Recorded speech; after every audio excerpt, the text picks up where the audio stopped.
What's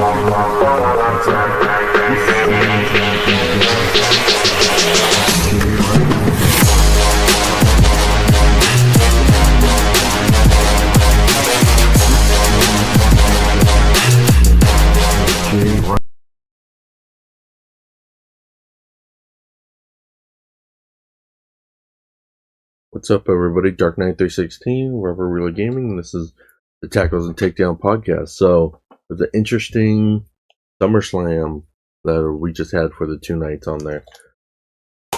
We'll see what the results of if I remain champion or not from our picks that we did. But I like to go over the match card on here and see, if the belt changes hands. And after this, we're going to play Wrestling 20 Questions.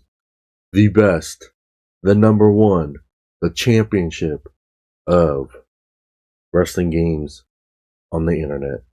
So we'll start off here. This was Saturday's one.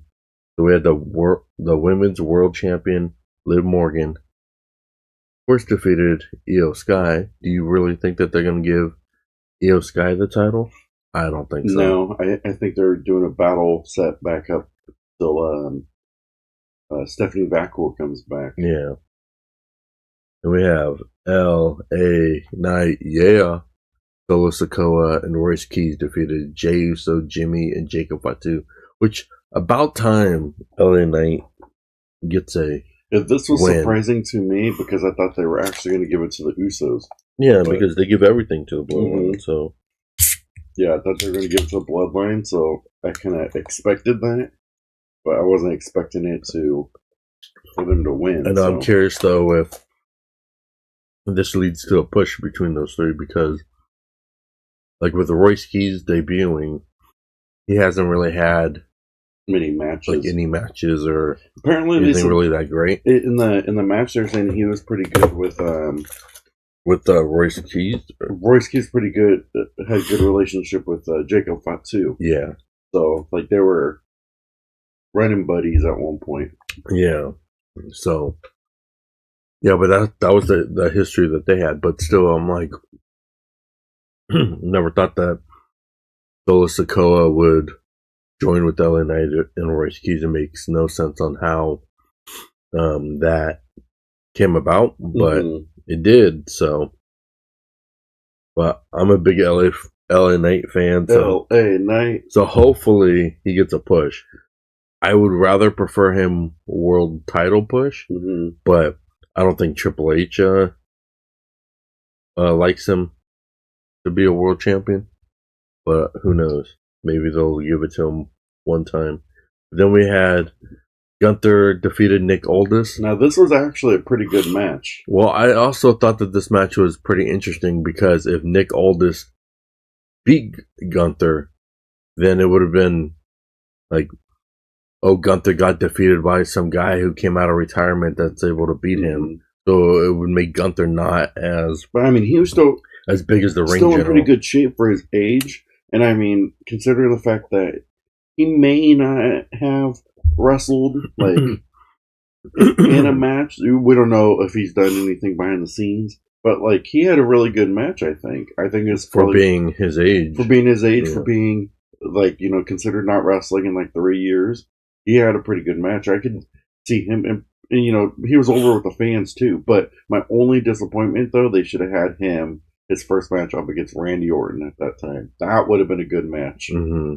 But if you wonder if Nick Aldis is now going to be a wrestler full time, he's not.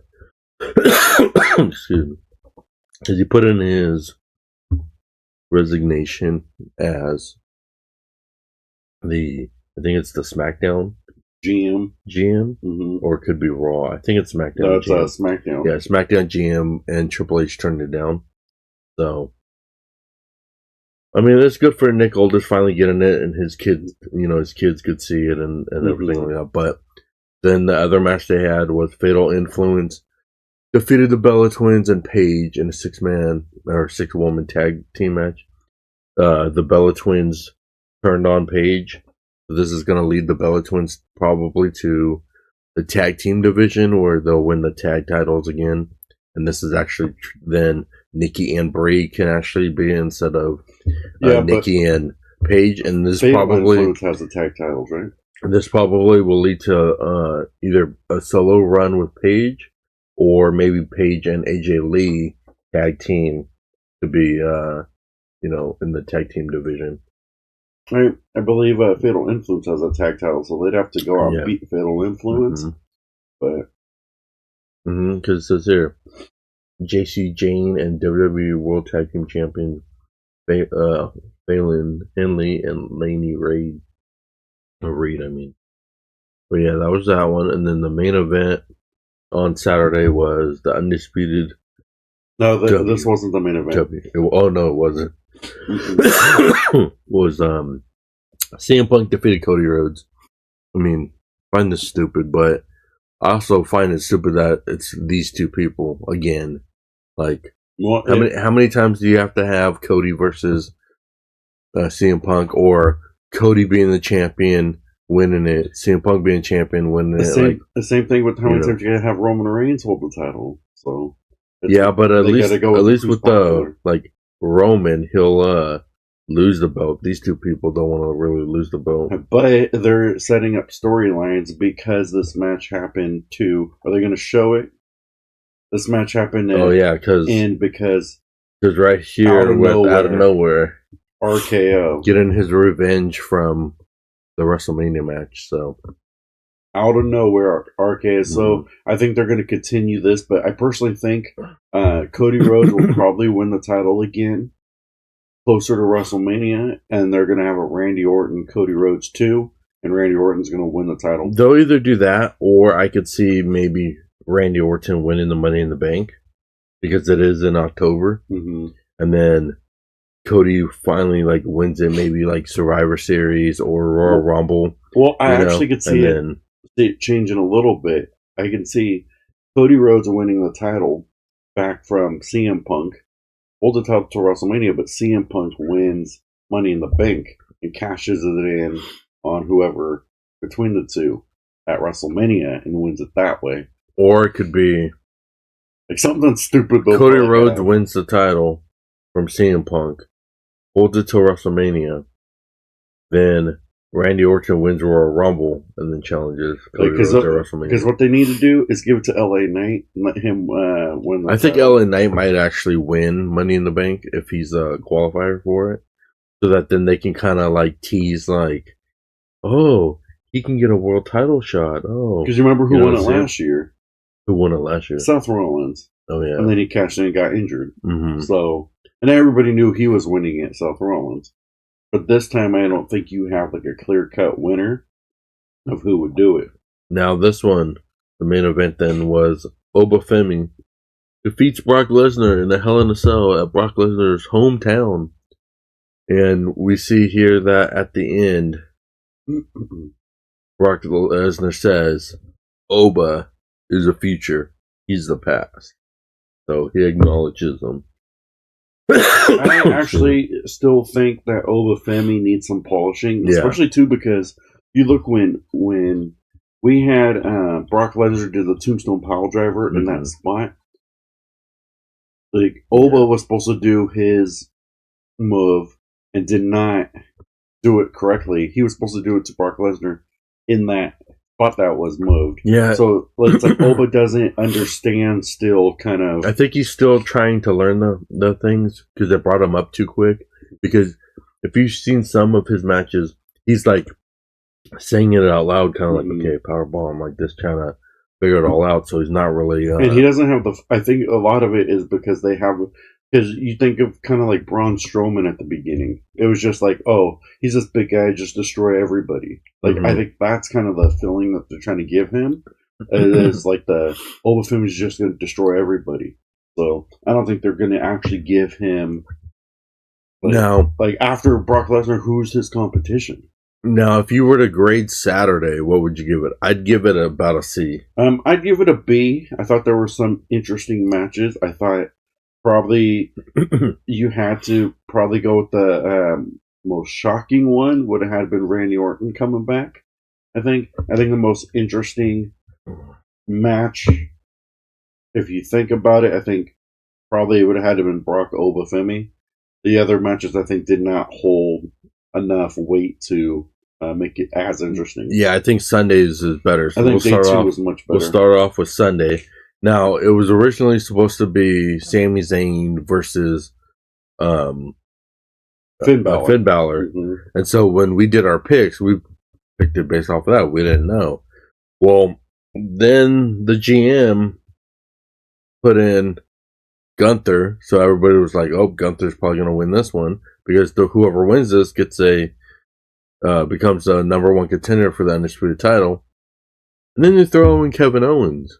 So then people were like, "Wait, Kevin Owens is here. Is he actually going to win it?"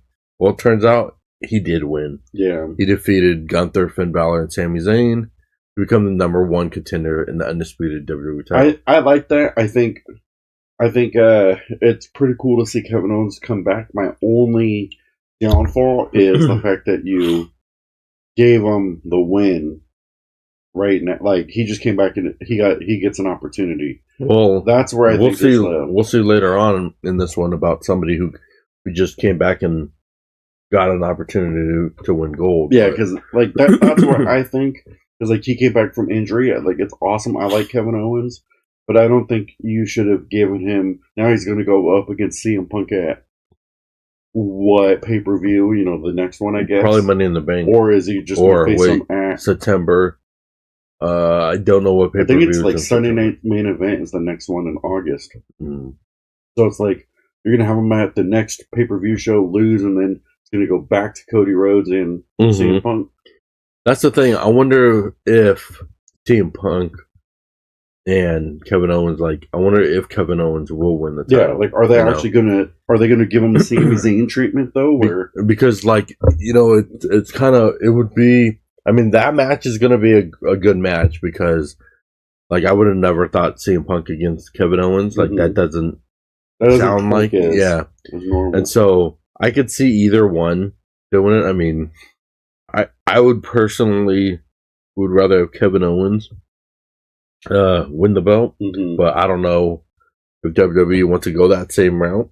I mean, they just barely brought him back, but who knows?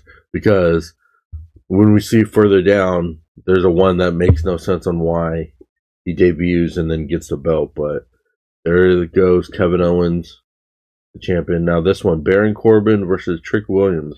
Whoop that trick. For the United States title. Now, Baron Corbin just came back, and then he beats Trick Williams for the United States title, which makes absolutely no sense whatsoever on why you would give Baron Corbin. People were saying in the comments and people were saying online that, what does Baron Corbin have on WWE that they're going to give him debut thing and win the title? He hasn't won a title, the U.S. title, in 8 years. Yeah. Well, he hasn't even been in WWE for that long. And maybe it's a good thing because, like I said, I like Trick Williams. Maybe it's one of those that they're actually going to give him a title shot. Maybe he'll win Money in the Bank and actually, win a title shot. I think he's the perfect opportunity to be able to. I don't think he's face of the company, but I think he's the perfect opportunity to be able to start giving opportunities for a title shot.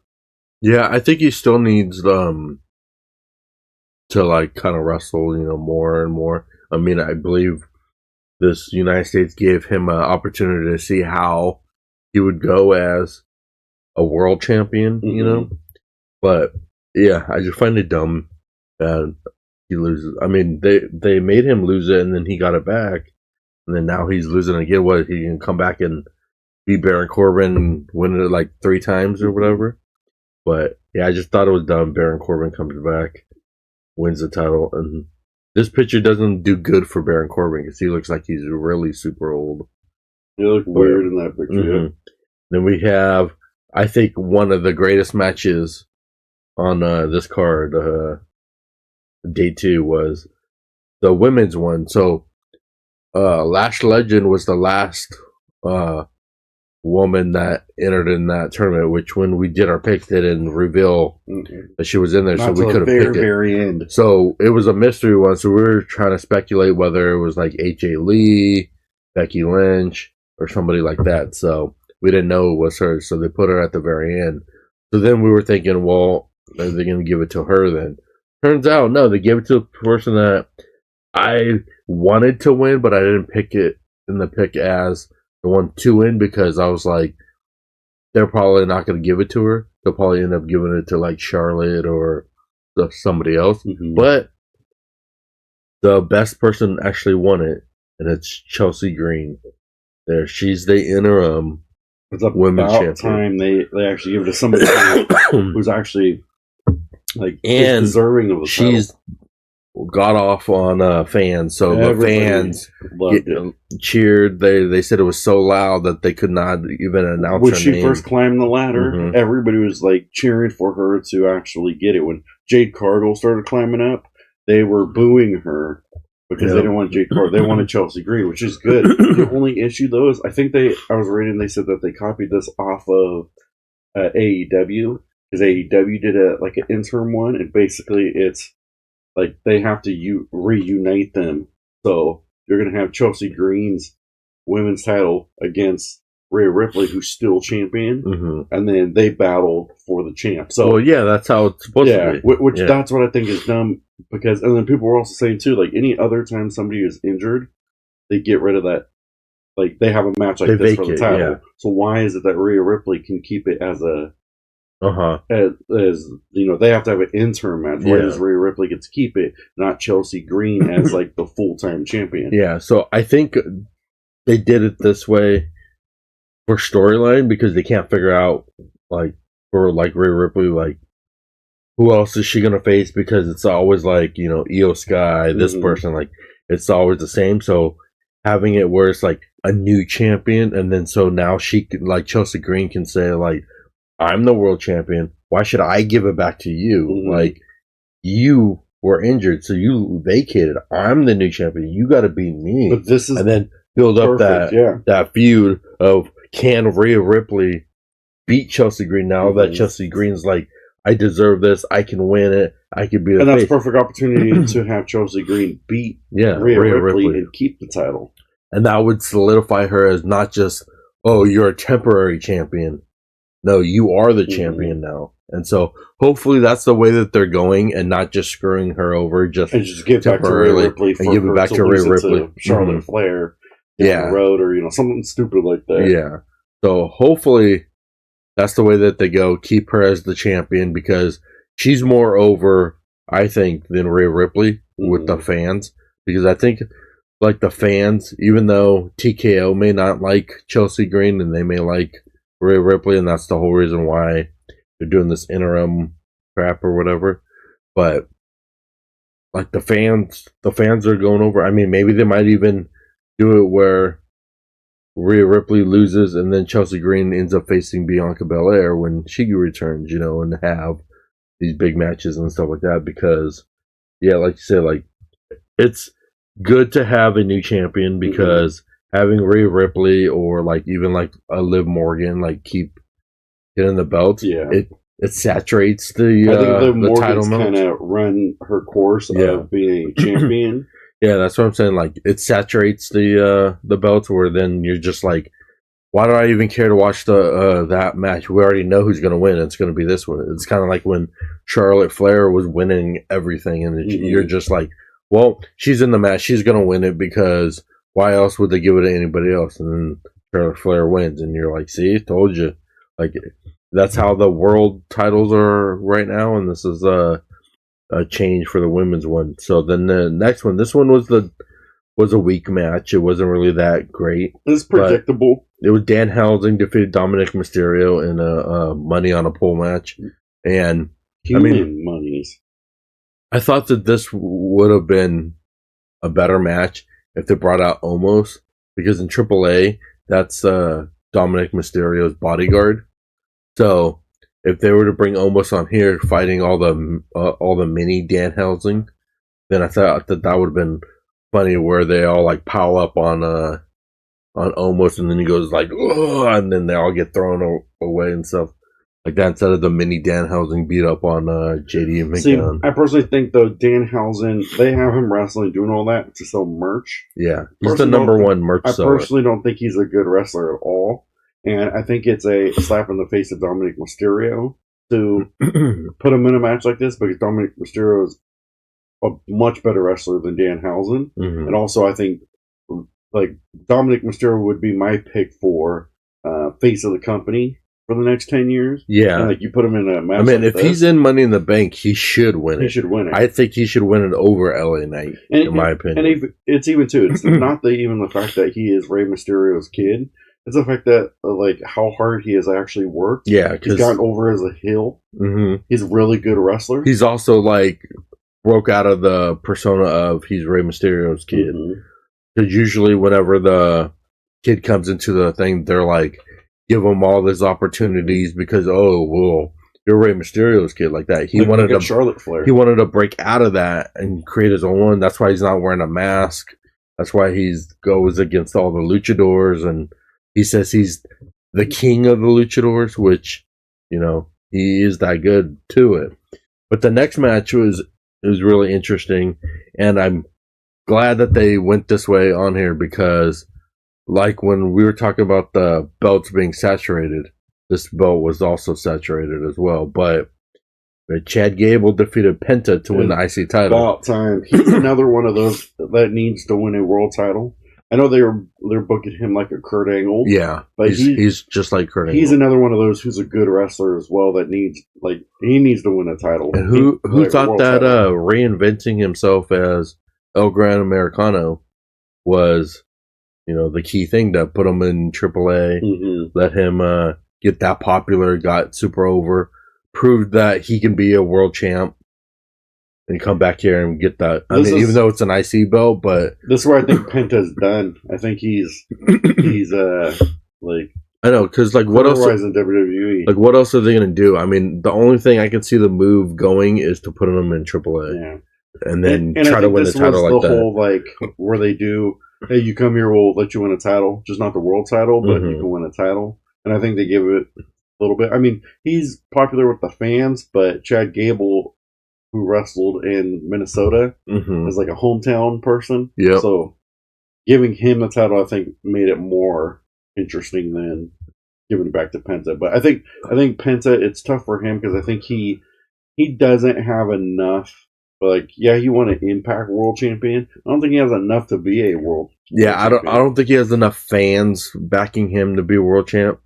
Where like, yeah, he's popular, people like him, but I don't think that they would like him enough to be like world champ. Like, I think that if he was to be a world champ, it would be kind of like the era that I think was the Ruthless Aggression era, or it could have been after, where it was just like different champions after different champions after different champions. So it was like that title really didn't mean too much because it was just like every pay-per-view a new person won the title and they kept like flipping it over. So I could see like that if they were to do something like that, it would be like that with Penta. He would just be a champion at one time and then flip it over to who they really want and then flip it over to somebody else. So he'd be kind of like the interim one, or more like the ones where it's like, oh, you're just a placeholder until somebody better comes along. Like Damian Priest. Like that. So then we also had the World Heavyweight Champion Roman Reigns defeated Seth Rollins, and they did a bunch of Shield references, even referenced Dean Ambrose. So I think this one, it gets a little tough now because I think Roman Reigns holds his title to WrestleMania. But like, how do you then? Seth Rollins was really the opponent that like could beat him. But now who do you have that will, like, you're going to put Roman Reigns in basically squash matches until WrestleMania. Like, I don't know who, because I think probably what will happen is he holds the title. They're going to go Bloodline Survivor Series again. Probably a different Bloodline one where, like, oh, he kicks out the rest of the, like, who knows, however they'll do that. So it's probably going to be a Bloodline Survivor Series. He's going to hold the title, have a match at Royal Rumble against whoever, and then WrestleMania. I personally think they're probably going to rematch last year's WrestleMania as him versus CM Punk.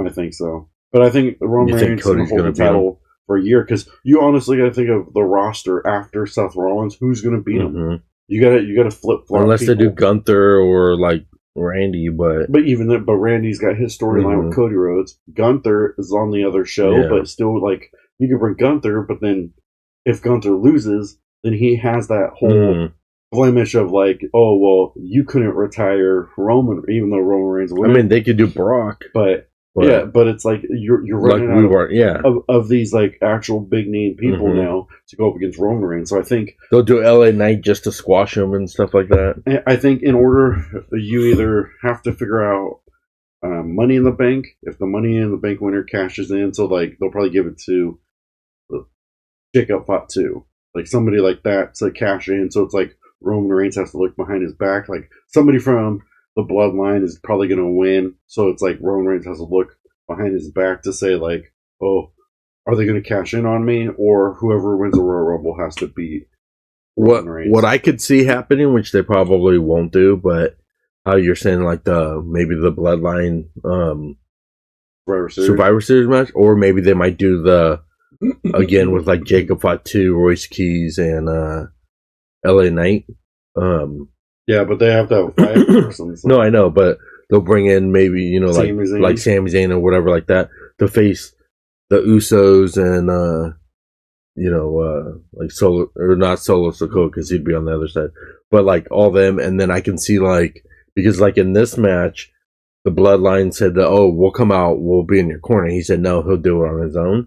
So I could see like maybe they're like, oh, well, you didn't need our help, you did there, so you don't care about the family. And then they turn on Roman on there, so now he's by himself. And then they're like, well, why did you turn on him, or whatever? And he's like, oh, well, we got orders from higher up from the bloodline. And they're like, who's that? And then it's finally The Rock. Yeah, and they finally do the Rock Roman match at WrestleMania that everybody's been wanting since the inception of Bloodline. That would be interesting too, because then it's like if they kick out Roman Reigns, Roman joins Solo Sikoa. Like, that would be an interesting one. Yeah, and it would be like the other team. Yeah. If they have whoever's left of their family, he has kind of like the 2.0 one of like, I want to say leftover family, but like... Well, it could be like Solo Sikoa, like bigger Royce Keys, and LA Knight could be like, this is our new family. Yeah. And then if the rumors are true with Tola Tonga and Togaleo, they said that Haku is going to be their manager, and that's their family. And that would be interesting to have. That would be interesting there, like if they come out and they're like, well, we're like the new bloodline and you need like something like The Rock to come back and do something like that for Survivor Series, because they don't have like, there's not a lot of build up right now of something where you can see, because at SummerSlam now you're really pushing to Royal Rumble, because Survivor Series really isn't like the... Yeah, it's just kind of like a what if type matches. Like, it really means nothing against whoever. It's not really like titles are changing hands and things like that. So you got to look now. Roman Reigns probably doesn't defend his title really too much until. I mean, the only one that I remember recently that changed that Survivor Series was with Big E Langston, because he had that 5 on. It was a fatal 4-way, but then they threw Brock Lesnar into it. Yeah, and then Brock Lesnar wins. But other than that, I don't really see like, I see him. He won at WrestleMania. I could see him holding the title, and like you said, it would be a perfect setup for because everybody's been wanting it, and they set that up years ago with the whole bloodline. He's the final boss. Like, everything thought that, and if that WrestleMania is the only end of the story with Cody Rhodes or John Cena, whatever like that, like, it's okay, but it would have been just 10x more to have The Rock versus Roman, because like The Rock's about to, like, he's not really wrestling as much to be there, and then Roman's on the verge of retiring, so he's not going to be wrestling, so they need to have that match before Roman retired, because then it's not going to be, it won't mean anything, because if that match never happens and Roman retires, then it's just like, oh yeah, this is what could have been, and then how late too. Like, if you're going to push the title, if you're going to push this match like late to where The Rock can't like wrestle as well anymore, because we know The Rock's going to be slow in the ring because he hasn't wrestled in so long, but it's like Roman Reigns is slow in the ring. So like the match will probably remind me of like the Triple H Batista match, but or the the Rock Hogan match, something like where that. it was just like, tired. But they would have to do it where it's basically like a lot of gimmick stuff. Mm-hmm. Kind of like how they did in this match, where they look, punch me in the face, punch you, and then they're just looking at each other, yelling. Like they have to do a lot of gimmick stuff like that to keep the time going. Yep, so. And here's the acknowledgement of the Shield on there. So we're gonna look at the results of what we picked to see if I'm still champion, because I've been champion for this whole time, or if the belt changes hands. So we'll look at what we picked, and then I will see who actually won. So in day one, when we went with the Usos versus Royce Keys, LA Knight, and Solo Sikoa, Keys and Royce and LA Knight won. So I got a point there, because Robert Wheeler Gaming picked the Usos going to win. So then with the Fatal Influence versus Nikki, Paige, and Brie, Fatal Influence won. So that's 1-1 right there. Then with the Liv versus Io, we both picked Liv. So that's our points on there. Gunther versus Nick Aldis, we both picked Gunther. With the Obafemi versus Brock Lesnar, we both picked Brock Lesnar. Now with the CM Punk versus Cody, I picked Cody, he picked CM Punk, so he has one higher on that one. Then day two, we had Trick Williams versus Baron Corbin. We both picked Trick Williams. We didn't think Corbin was going to get it. With Penta versus Gable, we both picked Gable, and he won. Dan Helsing versus Dominic. I said Dominic was going to win so he can have the curse broken. But Dan Helsing ended up winning on that, and that's what Robert Wheeler Gaming picked. Then our Finn Balor versus Sami Zayn, we both lost because we didn't know that they were going to put it into a fatal four-way. And then with the women's one, as much as I wanted to pick Chelsea Green, I didn't think that they were going to give it to her. I thought that they were going to give it to Charlotte, because we didn't know what the mystery person was. So I lost with Charlotte. Robert Wheeler Gaming picked Chelsea to win. And then the main event, Reigns versus Rollins. We both picked Roman Reigns. So with that, we have the new Tackles and Takedowns champion. We go to Robert Wheeler Gaming, so he's the new champion now. So then on the next pay-per-views, he's going to defend his belt, and we'll pick our picks on it to see if I can win back the title or not. But that's how it is on that one. So next we're going to do an interesting game this time, and it's going to be weird with the champion here, but let's see what The Rock has to tell us. Take a look. Taking a look. Go Rollins!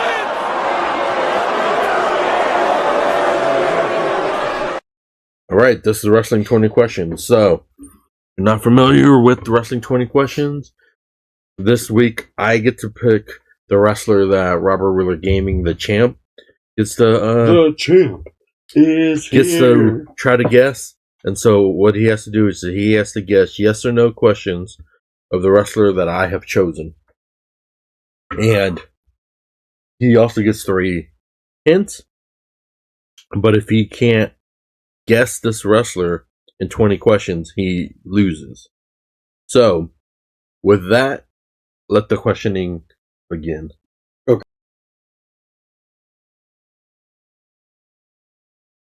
Okay, is this person, question number 1, is this person from the Attitude Era? Attitude Era. Oh, let me see if he was in the Attitude Era. I think he was not a big part of the Attitude. He was not a big part, but he might have wrestled during that time in the Attitude Era. He's not a I give you a thing. He's not a big He wouldn't be like in the main storylines of the Attitude Era. But he wrestled during that time. Let's see.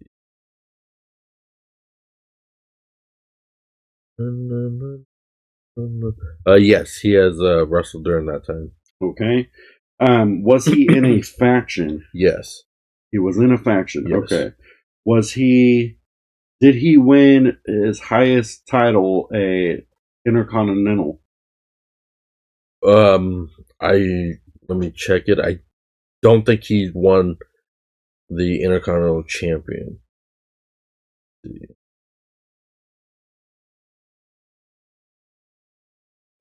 He did not win the Intercontinental Champion. Let's take a clue. Yeah.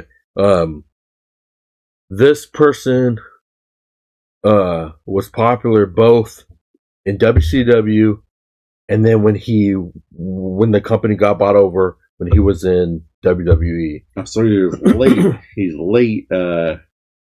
He's a late Attitude He's Era. predominantly known in WCW more than He was predominantly known in WCW, and then when they bought and took the wrestlers over, he came over. Yeah, he went over to it. Okay. Did he wrestle with Eddie Guerrero?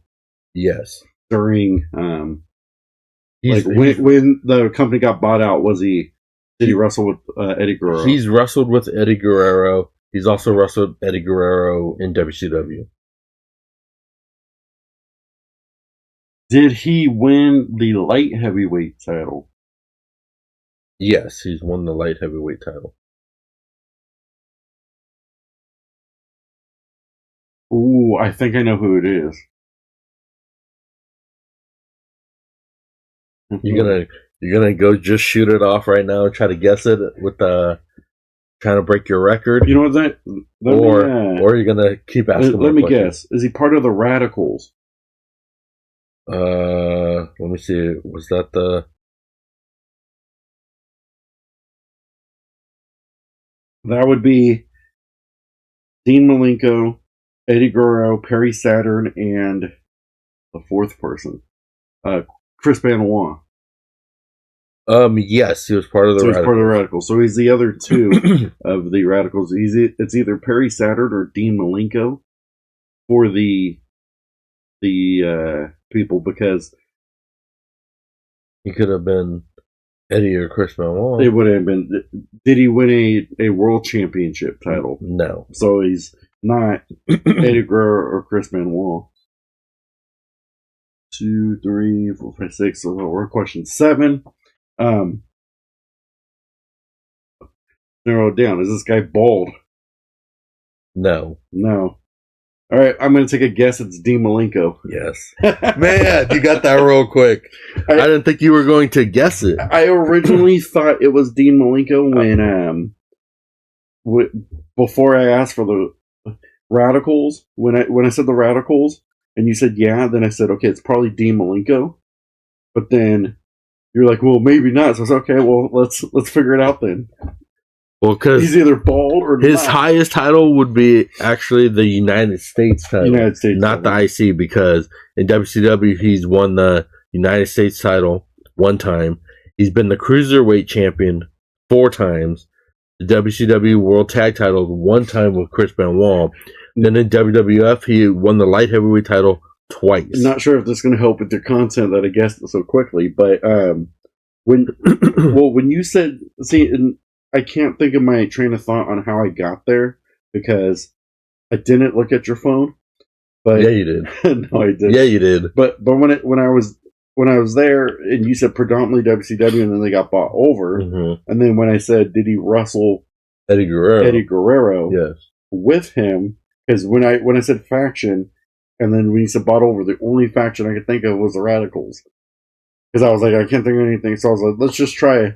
Did he wrestle with Eddie Guerrero? He was part of the new 4 Horsemen. Yeah, but they brought that over. But he really only lasted, I think, probably less than a year before they said. Go. I mean, like, he was pretty dominant. Like, when you would hear his name, you would mostly think WCW because he's had iconic matches with Eddie Guerrero, Rey Mysterio, all that in WCW. So when he was in WWE, he stayed in that mid-tier, low-tier matches on there. Yep. He didn't really have too big of one until he was with the Radicals, where then everybody pretty much got the belt on there. I thought you were going to ask if he was still with the company. He's not. He's with AEW. He's a backstage producer for AEW, and that's where he currently stands. Mm-hmm. But yeah, he came back in early 2008 to reunite with the Four Horsemen, tribute to Ric Flair. Cause remember when it was Ric Flair versus Shawn Michaels? Yeah, and then they like that. Ric Flair would walk backstage and it'd be like all his like iconic buddies. people and stuff like that. Yeah, that's when he came back as the Four Horsemen and Ricky Steamboat. But I really didn't think you were going to guess that quick. This is one of those where it's like, I name 80s wrestlers, you're like, bam, bam, bam, bam. You name Attitude Era people, I'm like, oh yeah, that one sounds familiar. Yeah, because he was, part of the invasion thing because they had the when they did the WCW ECW invasion. Attitude Part of Era that Attitude Era, roughly, I would say probably 2003 or 4. Yeah, and the shows here. Let's see. Not only did it was the Radicals and the light heavyweight champion 2000-2001 is when. Not only did I win the title of picking the best for SummerSlam, I also won probably the quickest. What did you guess it in? 7. No, you're tied with your record, I believe. Oh, see, if I didn't, I know if you would have just if I didn't ask, I knew it. I knew it. Yeah, I'm pretty sure. I knew it. I'm pretty sure 7 is your quickest one, which my quickest one is 9. I believe it is now. That was my. I just knew it was him right when I. Now see, I trust my he gut. was my backup wrestler that I was picking because I was between 2. You were going to choose either Perry Saturn or. No, I was trying to do I was going to do a theme match, but then I was like, no. I was like, if I did this theme, he'd probably guess it in like 2 because of who the wrestler was last time on there. So you were going to do the Good Father. Oh yeah, I was going to do the probably because of the theme since I picked Val Venus the last time. Yep, I was going to pick one of those ones that were from the Right to Censor. The only way you can start winning is having to choose women wrestlers. That's what I think I'm going to have to do is start choosing 70s or 80s wrestlers because those are the ones that you can't really remember too much. So if I start getting older wrestlers on there like Junkyard Dog or Vince Gagne and stuff like that, like I think then you will not be able to guess it. But yeah, he got that. So not only did he win the title this time, but he's also won Wrestling 20 Questions. Got that correct. So if you like more of this content, like and subscribe for this channel. Put the thumbs up on it, and then write in the comments, were you able to guess the wrestler real quick with all the clues that he gave, and were you excited for SummerSlam? Like, put in the comments which day did you say was better, day 1, day 2, or was night it day 1? 1 is H, night 2, like one of those ones on there. And like always, I'm Dark Knight 316. This is the champion, Robert Wheeler Gaming. Acknowledge This has been the Tackles and Takedowns podcast. We have to acknowledge the champ. We'll see you on the next one. God bless you guys. Take it easy. Take it easy.